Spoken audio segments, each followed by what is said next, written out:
आप आए हुए हैं यहाँ पे आमरण अनशन पे? हम आए हैं गौ रक्षक भाई को सपोर्ट करने के लिए। तो सबसे पहले मैं कहना चाहूँगा, गौ माता का अपमान नहीं सहेगा हिंदुस्तान।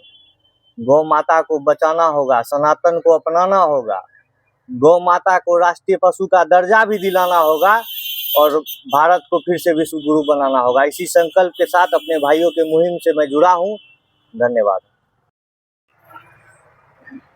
आप लोग आज 3 मई से लगभग आप लोग आमरण उपवास पे बैठे हुए हैं, आखिर क्या कारण?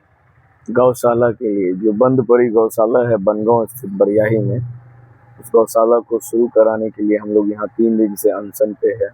और हमारे साथ 17 गाय भी है जो भूखी प्यासी मर रही है, जो अभी कलावती मैदान में है, जिसको हम लोग तत्काल चारा पानी कर रहे हैं, लेकिन गवर्नमेंट प्रशासन कोई भी व्यवस्था नहीं कर रही है, इसीलिए हम लोग अनशन पे है।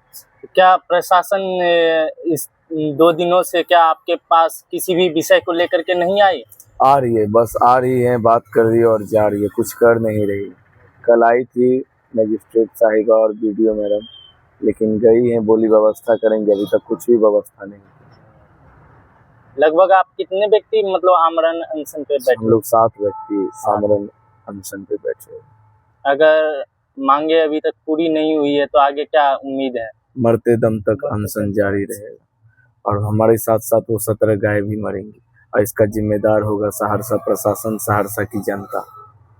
आप आज 3 दिनों से लगभग बैठे हुए हैं आमरण अनशन पे, आप क्या कहना चाहेंगे इस पे? जी, हम लोग जो है आज से नहीं करीब 6 महीने से ये गौशाला को सक्रिय कराने हेतु जगह जगह अधिकारियों के ऑफिस का चक्कर लगा रहे हैं, एसडीओ साहब के ऑफिस का चक्कर लगा रहे हैं, लेकिन कोई भी मेरा हम लोग का मांग पूरा नहीं हो रहा। इसीलिए विवश होकर हम लोग अनशन का ये रास्ता अपनाए हैं और जब तक हमारी मांगे पूरी नहीं होगी तब तक ये आमरण अनशन रहेगा, चाहे हमारी मृत्यु ही यहाँ पे क्यों ना हो जाए। और ये स्थल भी है शहीद स्थल, तो हमारा गौ माता के लिए हम लोग शहीद ही क्यों ना हो जाए, लेकिन हम लोग अनशन नहीं तोड़ेंगे और जब तक हमारी मांगे पूरी नहीं होगी, क्योंकि हमारा आस्था का सबसे बड़ा केंद्र है गौ माता और हम सबों के रहते हुए गौ माता की इस तरह की दुर्दशा हम लोग नहीं सह सकते। प्रशासन की उदासीनता पे आप क्या कहना चाहेंगे? ये प्रशासन और यहाँ के बिचौलिए मिले हुए हैं इस गौशाला की दुर्दशा में, क्योंकि यहाँ पे गौशाला की जमीन पे सुधा डेयरी चल रहा है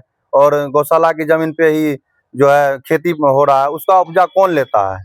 आज से नहीं करीब 4-5 साल से चल रहा है और एसडीओ साहब के द्वारा कहा जाता कि गौशाला के लिए फंड ही नहीं है, तो वो जो सुधा डेयरी चल रहा है उसका तो रेंट आता होगा, तो वो फंड कहाँ जाता है? 4-5 उसका क्या कौन हिसाब लेता है? उसका हमें जवाब चाहिए। और ये जो गौशाला की कमेटी बनी हुई है उसे भी भंग किया जाए, क्योंकि ये सब दलाल और सुदखोर सब खा रहे हैं इस गौशाला की जमीन को।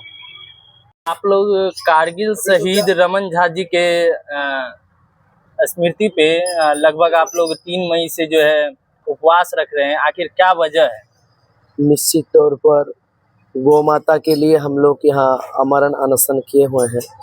तो आमरण अनशन किए हुए हैं यहाँ हम लोग गौशाला के लिए हम लोग यहाँ अनशन पर बैठे हुए हैं सभी भाई। और आप सभी को ज्ञात होगा गौ माता के लिए हम लोग कितना प्रतिबद्ध है। सनातन संस्कृति का आस्था का विषय है ये। और जो भी है गौशाला के लिए हम लोग 6 महीना से झूठे दिलासा दिया जा रहा है, अभी हो जाएगा, 15 दिन में हो जाएगा, लेकिन सुचारू रूप से कोई काम नहीं किया जा रहा है। और हम लोग जब तक दम जान है शरीर में तब तक ही अनशन पर बैठे रहेंगे। आज कोई आता है, प्रशासन आता है, झूठा दिलासा दे के जाता है, जब तक लिखित कार्रवाई नहीं होता है। आप भाइयों ने सभी चीज़ बोल दिया है इस चीज़ को लेकर, और हम लोग क्या कहेंगे? गौ माता के साथ अन्याय, हम सभी जान ही प्राण त्याग देंगे, कोई नहीं आएगा, साथ साथ सारे गौ माता भी प्राण त्याग देंगे। आप सभी को यही कहूँगा, सभी सनातनियों को साथ दीजिए और इस अन्याय के खिलाफ, मुद्दा के खिलाफ आवाज़ उठाइए। जय श्री राम, जय गौ माता।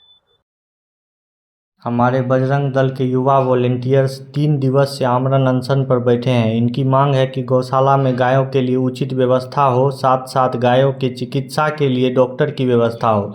अभी तक प्रशासन सिर्फ आश्वासन दे रही है। अगर प्रशासन इनकी मांगें पूरी नहीं करती है तो 34 गायों के साथ युवा वॉलेंटियर्स भी अनशन पर बैठे बैठे जान दे देंगे। अभी तक प्रशासन ने डॉक्टर की टीम तक को नहीं भेजा है।